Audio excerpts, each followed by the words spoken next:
Welcome to Marriage with Joy, which is the most open discussion on the internet about the positive, purposeful, powerful, pleasant aspects of living in harmony with matrimony. Marriage with Joy unabashedly discusses the most interesting questions raised by listeners. Our informed and informative panel addresses issues with thought, wit, and aplomb. Voted best of the web 2 years running.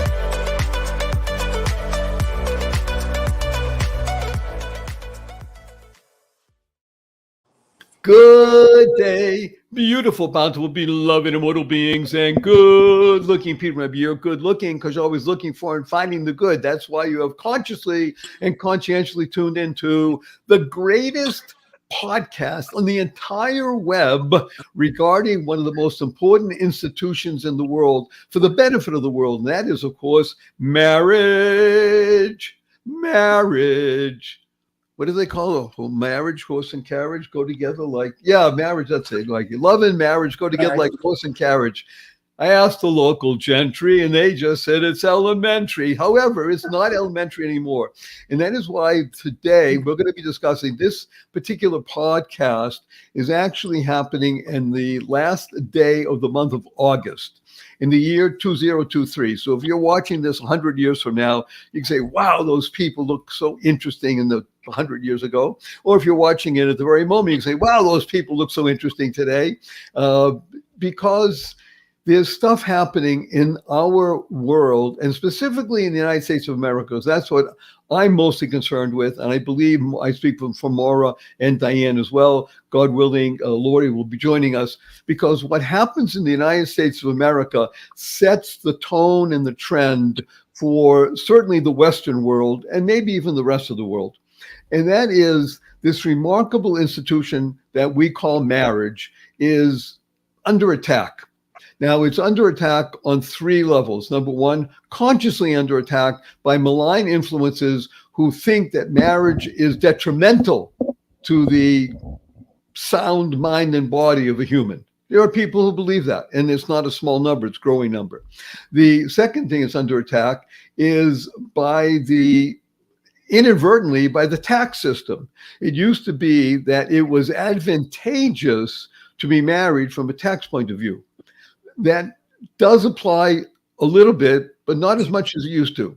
And therefore, financially, it is not as encouraging as it used to be, which was a benefit to married people. And again, it was to the benefit of the country to encourage that kind of process through, again, this situation called taxation or the benefit of a tax break. And the third issue is that, unfortunately, too many people today, certainly those under the age of 30, do not see marriage being modeled in the way that they want to now model their lives. In other words, let's be blunt. There were always situations. Most marriages were probably, for want of a better term, rocky or filled with tension because you're dealing with human beings. And yet, when I was growing up, divorce, that D that comes after letter C is the terrible thing called cancer. D is an equal cancer when it comes to the body politic. The divorce rate is such that there's an equal chance that people will not be married more than X number of years, and they will fall out of marriage and into divorce. And it does not bode well if you're trying to encourage people to do something of benefit. Then what you really want to do is model that. You know, for instance, for athletes, I'm going to get off my soapbox in just a moment, but I'm going to use this as an example. For athletes, I know a number of very highly trained, successful athletes. And these are people who most people know their names and such like that. Some of them retired already, but still playing. Athletes will readily tell you that they model themselves on other athletes. You need to find role models, either in your particular sport or in another sport, but which you can model their dedication, their ability to learn, and their ability to be focused. So without models, it's very difficult to encourage other people.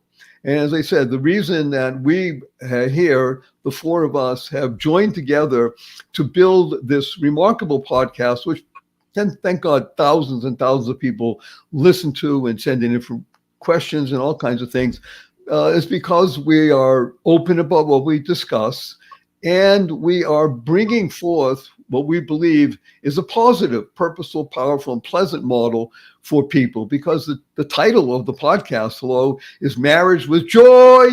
It's not marriage with, oy vey. It's marriage, not with tears, and not marriage with laughter, even though those all are part of marriage. But it's marriage with joy. And how does one acquire that on an intimate basis, on a day-to-day basis, a year-to-year basis, so that it reflects well, not just for the people that are involved in the marriage itself, but to the extended family and to others? Because let's be blunt, everybody is watching somebody else. Okay, I don't mean on social media, because most of that, let's be blunt, most of that is fake and phony, just because that's how people like to pose and present themselves to the world. But I mean on the most intimate level, in the day-to-day interactions with children, with friends, with family, with people you meet at the grocery store. The ability to have a marriage that is centered and rooted in what we call joy is absolutely fundamental to harmonious relationship with oneself and with others. Now, joy, as we've mentioned many times, stands for journey of you, because that's really what it's about. And we've talked many times about marriage as that unique place where you can literally, truly grow to be the best you possible. Because that's really what life's all about, isn't it? Becoming the best you. And oftentimes becoming the best you means working with another person that you can deeply trust, that you know intimately, and that you want to spend time with. Wow, what an idea. I want to spend time with another person, and that person loves spending time with me. Whoopee! That's what marriage is. So we're going to talk today, we're going to talk today about a phenomenon that is infecting, I use that word purposely, and affecting many people, especially under the age of 30. I sent an email to everybody here. I hope you all had a chance to open it and look at it.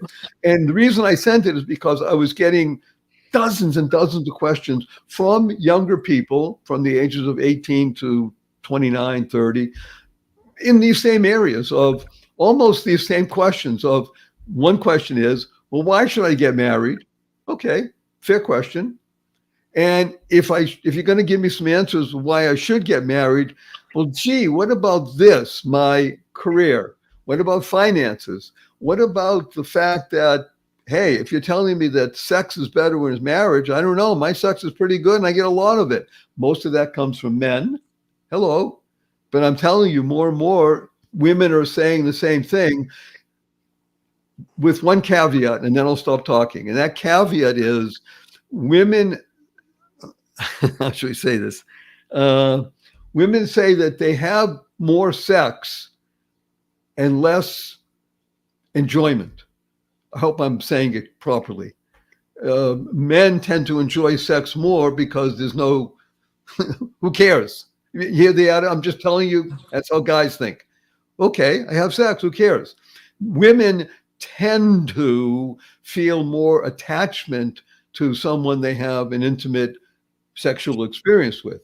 It's still not called intimacy, it's still sex, but we won't dwell on that phenomenon. So I'm going to begin, as we always do, with our resident, amazing being up in the northwest of the country.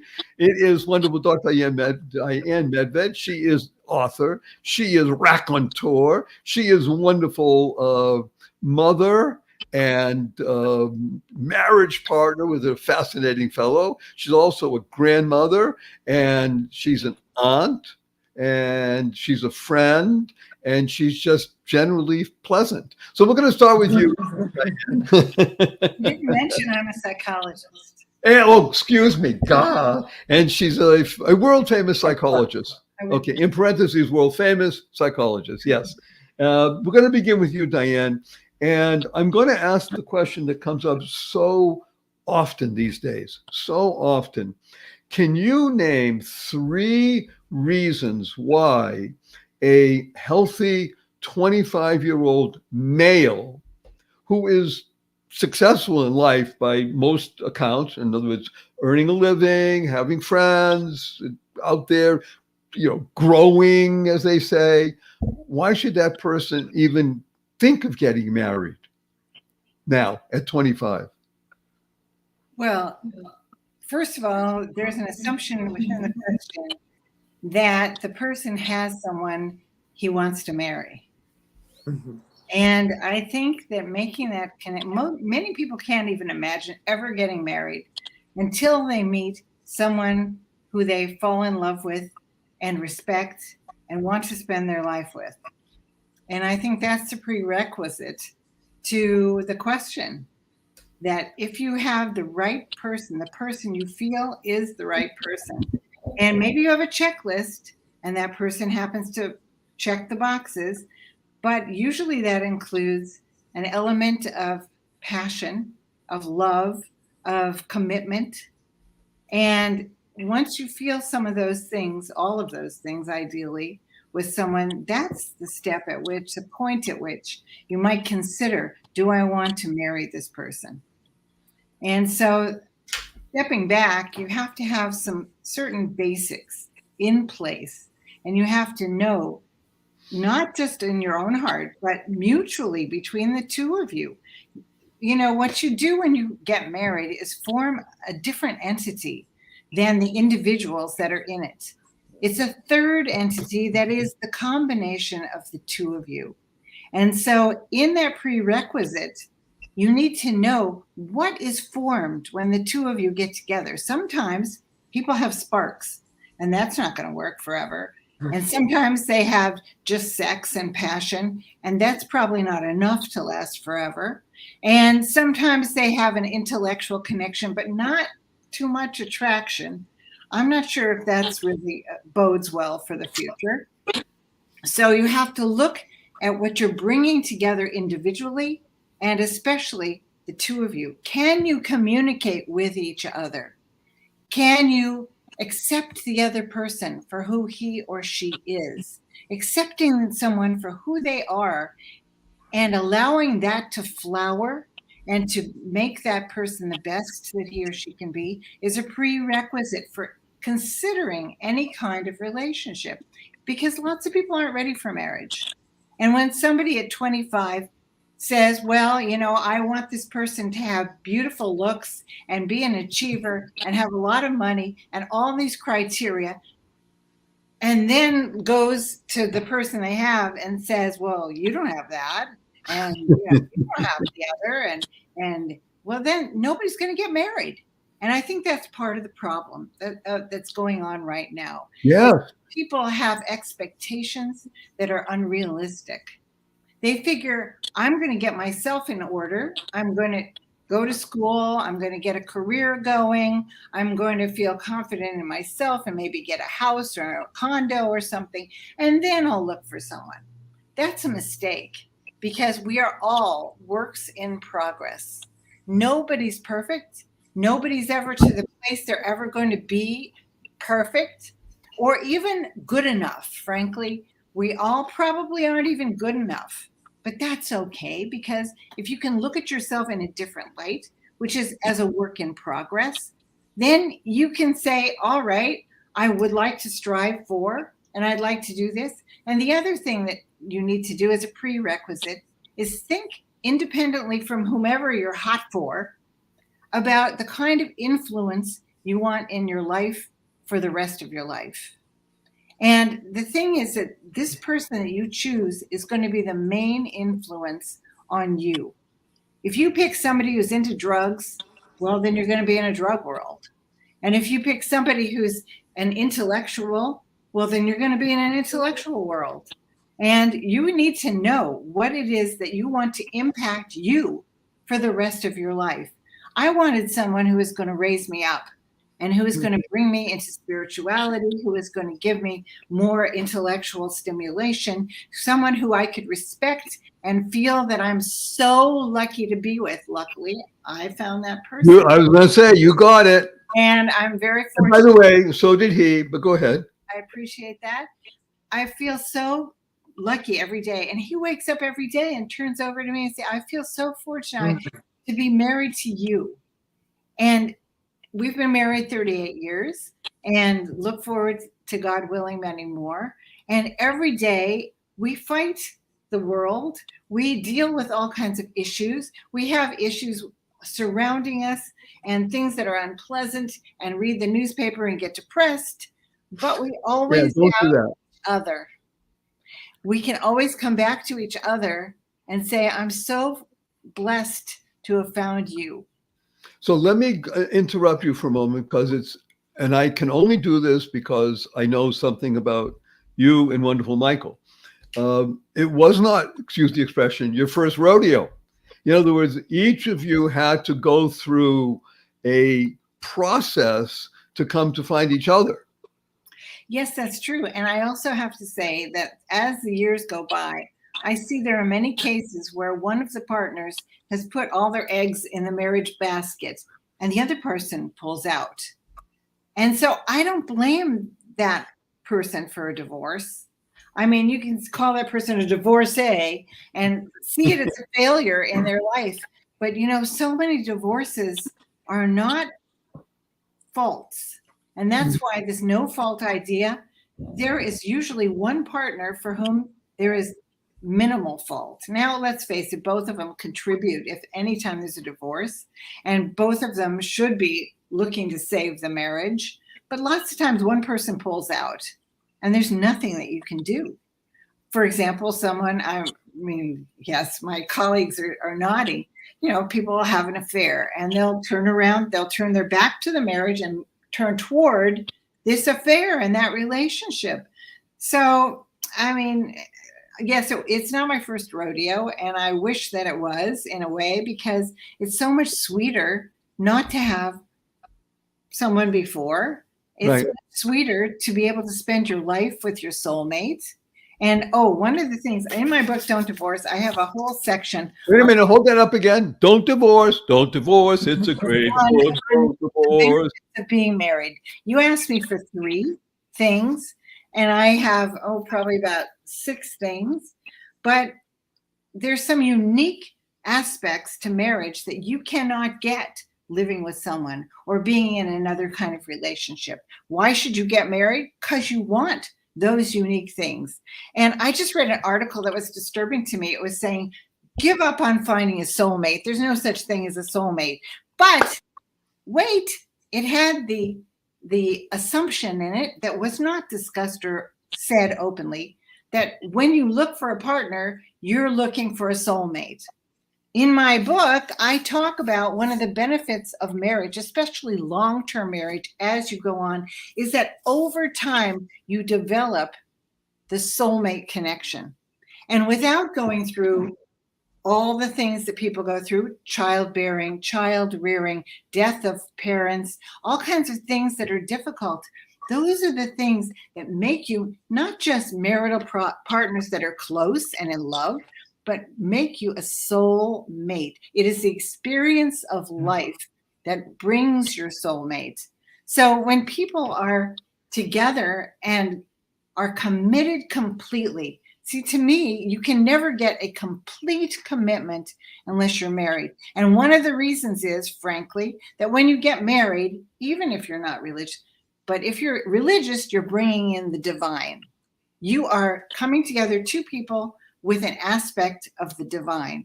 If you're not religious, you're at least coming together with the witness of your friends and family who have a stake thereby in your relationship. And so getting married means there are people who care about your marriage, who've seen you get married, who want the best for you, who want your future to be as a couple, and have come to a ceremony and given you a gift because they see that you are pledging, at least, to spend the rest of your lives together. And if you don't make that pledge, if you don't make that commitment, it's so much easier to back off, to walk out, to turn around, to disengage. But with that commitment, it's sort of like guardrails on how your relationship can go away. It keeps you within the lane, as they say, stay in your lane of marriage. And if you can do that, that's a huge benefit that you can't get anywhere else. I mean, that's one thing. So But let's use this as our jumping off point to speak to Maura, who is also in the Northwest at the moment. She's trying to get back to the South. No, I'm actually in the Northeast. Well, we're actually back Maine. in the Southeast, even though there was a raging storm that kept her away for days. But she braved the weather and she got back there. She's in the Southeast. She's in Florida. And I want to use that as a jumping off point. Wonderful, Diane. Thank you for this. There was something specific that I wanted to ask wonderful Maura, and that is, you mentioned about the soulmate issue. Look, it's a trite phrase. People use it all the time. But you mentioned something. No, I'm going to use Lori's. She's taught me better. Trite phrase. And you mentioned something that I want to use as a jumping off point for Maura. And that is that the genius of marriage is that you can develop a soulmate connection.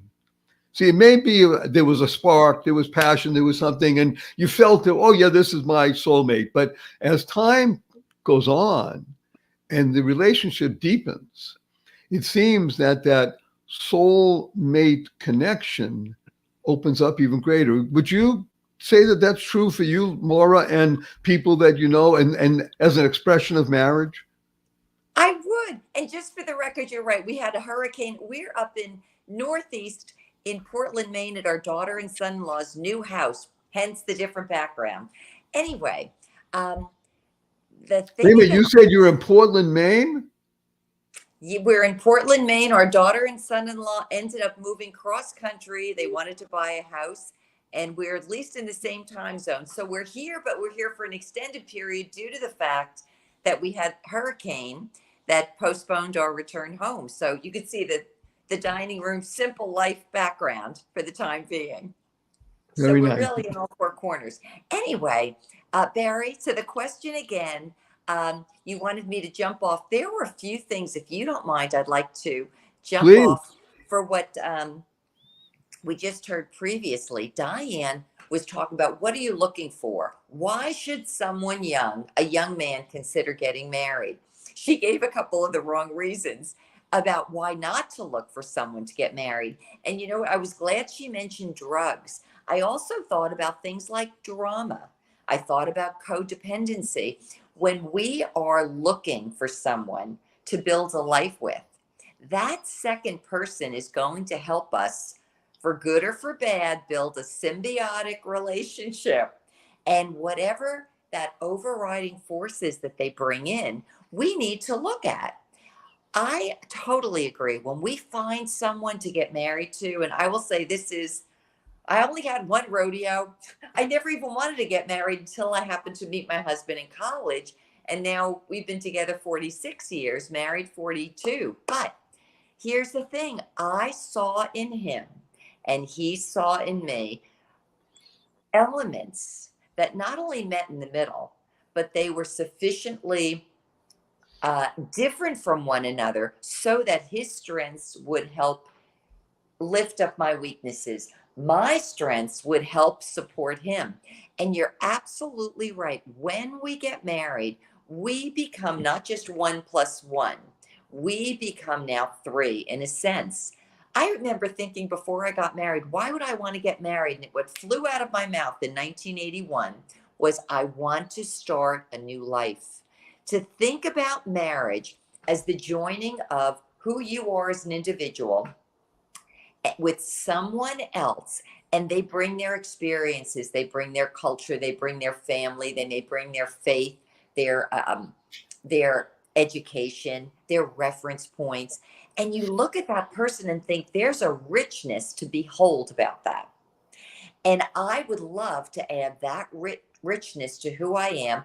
And I would like to take the richness of my background and my skills and my abilities, and we're going to come together and we will literally create a new combined life.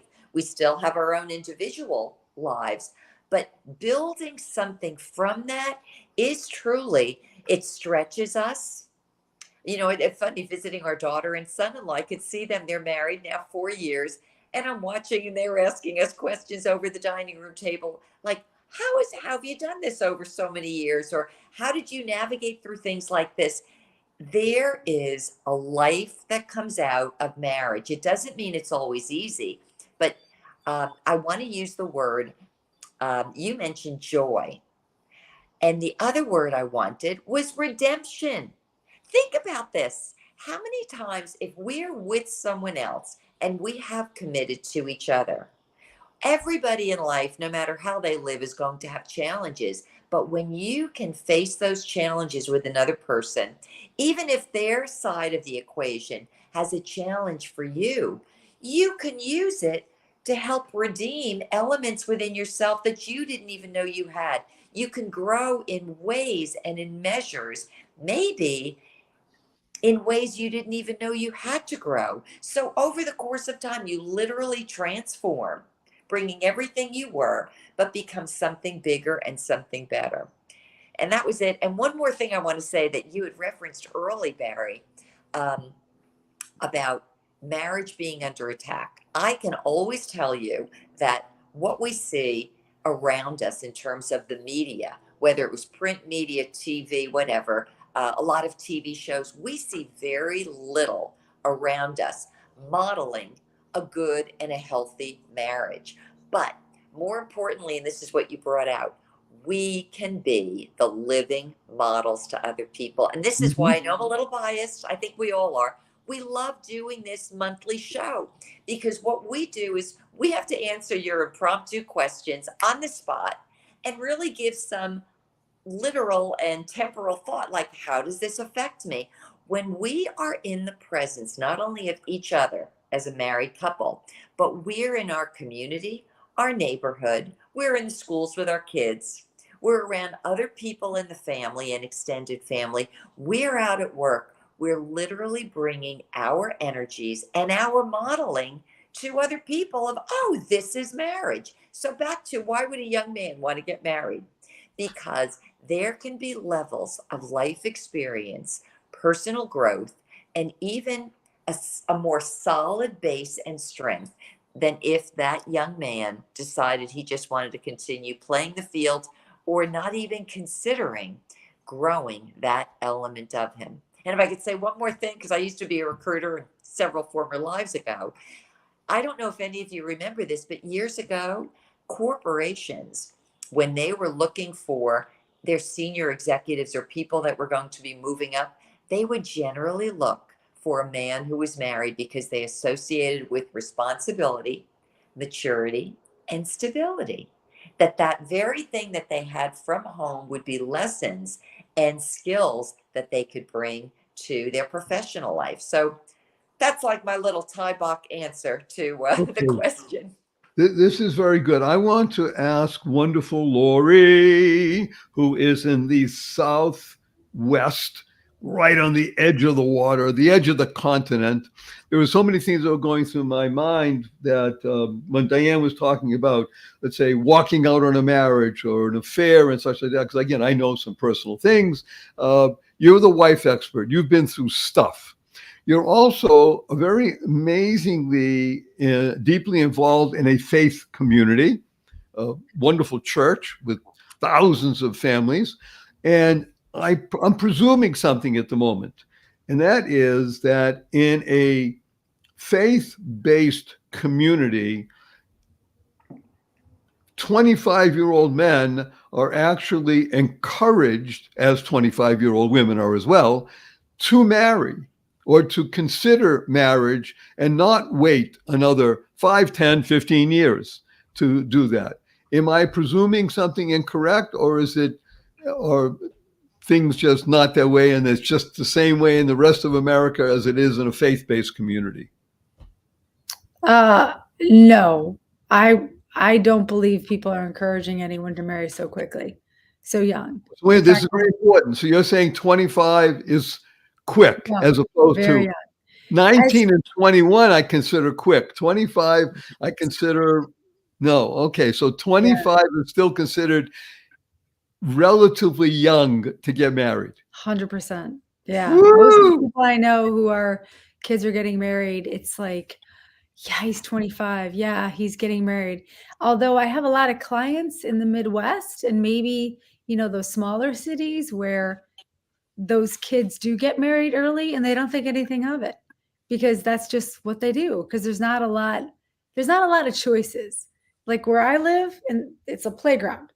So people are just busy thinking about what they could be having, and everyone's so self-centered that they want to focus on what they're going to do for their career, how they're going to build their life together on their own, together as themselves before they attach themselves to someone else. So I am not seeing anyone rushing to the altar quite yet. I do hear about the 28-year-old, 29-year-old who does it.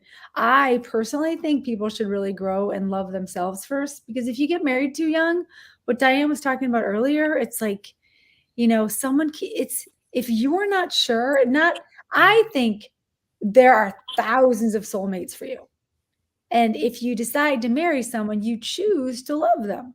I have an Indian couple across the street, and when they first met, he didn't know he was getting married, but the next thing he had 3 girlfriends in Los Angeles, flew to freaking India to go to his brother's party, and the next thing he knows, he's meeting all these women with his mother and father, and they're like, well, this is your new wife, and here's the date of the wedding, which is Saturday. And he's like, I'm getting married?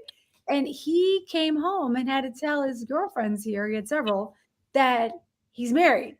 And sorry, bye-bye. So this woman comes back with him and he's married. And he didn't want to be married to her. He didn't know her. He's American now. He's lived here for like 5 years after school. But he has tradition and he understands his parents, and he took a while and he finally was like, okay, I'm married. This is my wife. We're going to do this. And so when you get married, it's not like, oh, we're in love. It's like, I am making a choice and decision that I'm going to build my life with you. And things are going to come up and things are going to go wrong. But at the end of the day, I'm going to choose to love you. So love is a decision and a choice, because stuff is going to go wrong and there's nothing we can do about it. It's coming. Just depends on where and what, how much. But when it comes, you have your teammate. But oftentimes, as Diane was saying, people go, oh, let me put my back to the marriage because this is hard. That looks really easy. Susie over there is so easy to take care of, and she's so happy. I'm just going to go be with her.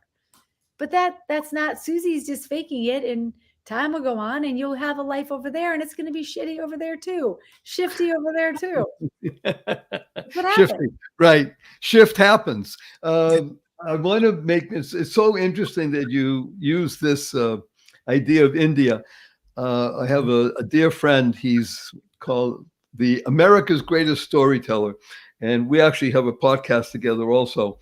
And he was telling me about a show on Netflix about, it's about in India where arranged marriages are the key. What is it called? Priya's marriages, something like that. And it's about I'll use the term, Diana, Shadchan, a woman in India who is she's the big person who arranges marriages. Have you heard about this show on Netflix? I know. Yes, I don't have Netflix, so I don't know. But sorry? I have a whole chapter in my book about Indian arranged marriages and how their divorce rate is between 1% and 6%, depending which study you look at. Right. So that and the show is controversial even among Indians. However, I think there are lessons that we can learn from it, which you're right. So that's why I'm just bringing up. But you mentioned, Lori, this wonderful story that you just said, and part of the fun thing that my friend was telling me, his name is Neil Ford, F-O-A-R-D. If you ever want to look him up, he's a great storyteller. He was saying that the women come with a checklist saying, yes, I want him to be handsome and rich and a sense of humor. In other words, things that are impossible for human beings to have. And the man comes with the same thing. So you have two young people who are looking for the ideal and the perfect, which can't exist. So part of what I think has been happening, and you're mentioning in here, that, Lori, in a way, when you talk about, let's say, from smaller towns, fewer choices and such, the ability to recognize that life, first of all, is moving very fast. No matter, even if you live in a small town in the United States of America these days, it's certainly moving faster than it did 10, 20, 30 years ago. Things just happen. You live in Los Angeles, it's a freeway 24/7. It's just, that's the way things are.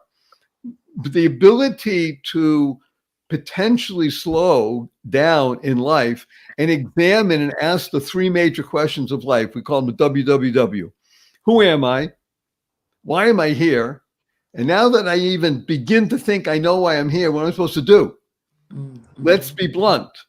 Very few people on the planet ever do that. Right? I mean, you talk about 1 or 2% of the people on the planet. And yet that is incumbent, in my humble opinion, upon every human being to do. But to be able to do that, to confront oneself and ask, who am I? Why am I here? What am I supposed to do?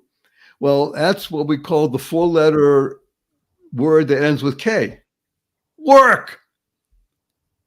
Very few people want to work. And I think that's one of the issues that's happening with, in quotation marks, younger people. It's too easy to talk about younger people, not to denigrate.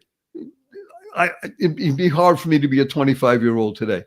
When I was a 25-year-old, it was hard for me to be a 25-year-old. I was as wild as you can even imagine. You can't even imagine how wild I was at 25. So I completely understand the angst that people go through. I didn't get married till I was 29. And I was actually looking. I think most of the time people at 25, as you mentioned, Lori, don't look. And people use this term soulmate. And Diane, I love this idea of developing a soulmate connection. So I think there may be a spark of a soulmate initially. We'll call it lust, for want of a better term at the moment, but it can go and turn into love and such like that. But the genius of marriage, I think all three of you are saying, is that it develops. You can grow. It's a garden of delight. That's what I call God, by the way. That's my acronym for God, Garden of Delight, just so you should know. And I think that's really what you said, Diane, about the divine. So people use the term soulmate. Even people who are, we'll call it non-religious, irreligious, atheists, they still use soulmate. Well, hello, how does an atheist say the word soulmate? Hello? That means they must believe there's a soul. The soul, from your perspective, wonderful Lori, was S-O-L-E. In other words, I need to get in touch with myself before I can be of benefit to someone else. I think that's how I understood some of what you were saying. Am I correct? And I think that that's what's happening here for all of us, is that we are recognizing that to enter into this holy state called matrimony, which I guess people don't use that term anymore, unless you're, guess that one time in the world when the organ music is playing and whoever officiates says holy matrimony, but it doesn't. I can only hear, what's that guy's name? Barry Manilow singing "Holy, Holy, Holy." Is that the guy who sings that? No, you don't know that song? Holy. Okay. Anyway, I'm dating myself, I guess. Okay. My point is that the ability to grow is, I think, the essential, most beneficial aspect of marriage. And again, I'm going back to the modeling issue, and I think it's incumbent upon us, as we are as adults, and we're married now, God willing, all of us for several decades, to make sure that when our children see us, they say, well, that's how I want to live, right? Lori, your 3 kids want to say, well, I want to be like mom and dad, in the sense that, okay, it's a rambunctious household. Yeah, but I don't want to be alone. Your kids and your grandkids and your nieces and nephews say, I want to be like mom and dad, right? In the sense that, well, this is a good way to live, work, but I love what we do. So we only have a few more minutes here. I'm going to ask an interesting question, and it has to do with money. because it's more of a topic today, I think, than it ever was. Certainly 50 years ago, money was an issue. Hello, I'm just telling you. I'm married 45 years. Money was always an issue. But it seems today that the issue of money is far more top of mind for people.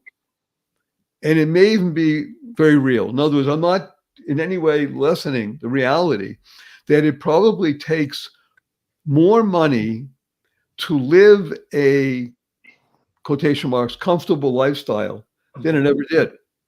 And people don't like living without. Am I correct on that, Diane?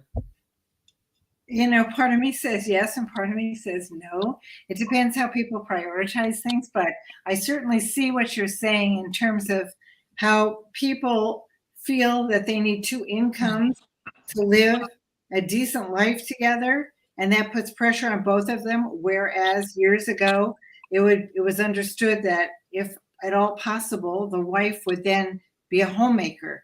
Being a homemaker was considered laudable, and now it's considered like you're a cipher. So it's gone. Bless you. It's called sneezing on the truth. So it is more of an issue today, isn't it? Laura, would you say the same thing? Absolutely. Money has always been an issue, but if you look back 40 years ago, it was possible for a man and woman to get married. It could be a blue collar job that the man held, but he could buy a home. The wife could stay home. They could rear children. They would have a car. They would be able to have a roof over their head. Children, they could go on vacations. Today, with the value of $1 and the cost of items, it has really changed things. And I would also say we went through a time period where most women were home child rearing. Then it became most women wanted to be out in the workplace. I will tell you from what I could see with this next generation, it is considered such, and I can't call it an achievement, such an honor and such an unusual situation if a mother of children can afford to stay home. And that's what changed a lot from the past. So there's not as much of the opportunity to have those choices as there were years ago. And by the way, Lori, in Southern California, that really is more and more difficult, isn't it? It's almost impossible. I stand correct. I'm sorry. I sit corrected. It's not even difficult. It's almost impossible. Right. Yeah. It's not, it just can't even happen. If your husband's not pulling, if you don't make over 300 grand where I live, you won't be able to survive. Okay. I want everybody to understand what Lori just said, because it goes to something that I've been talking to people about, and I say it tongue in cheek. You have to make $100,000 a year to be poor.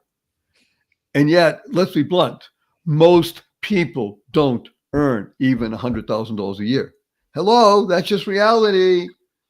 And yet, the pressures that we put people under, especially, again, I'm going to talk about 25-year-old, and even by the time they get to 30, because it just looks like, oh my gosh, look what I need to give up in order to become married. Why should I do that? Now, on that high note, that happy high note, we're going to finish this session and we're going to continue in next month's session. And I just want to say two things specifically to wonderful Diane and Maura and Lori. And I want to express again to you how much I appreciate your time, your effort, your insights. And again, I'm telling you, because I get the emails, how much people do. They find all of us interesting and entertaining. You hear that? The reason anybody will ever tune into anything is because it entertains them. Let's be blunt.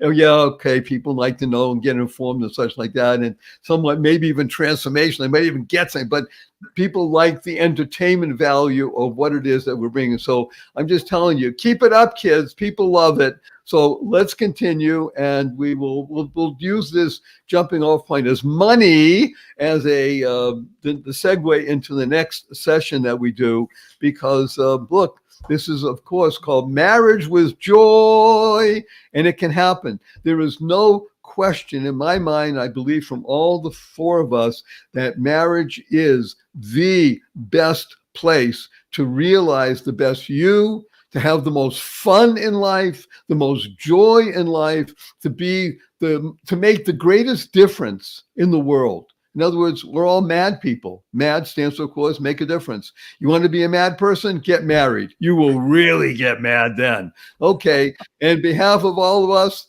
our blessing is go forth, live exuberantly, spread the seeds of joy, happiness, peace, and love. Best wishes. Bye, everybody. Bye. Welcome to Marriage with Joy, which is the most open discussion on the internet about the positive, purposeful, powerful, pleasant aspects of living in harmony with matrimony. Marriage with Joy unabashedly discusses the most interesting questions raised by listeners. Our informed and informative panel addresses issues with thought, wit, and aplomb, voted best of the web 2 years running.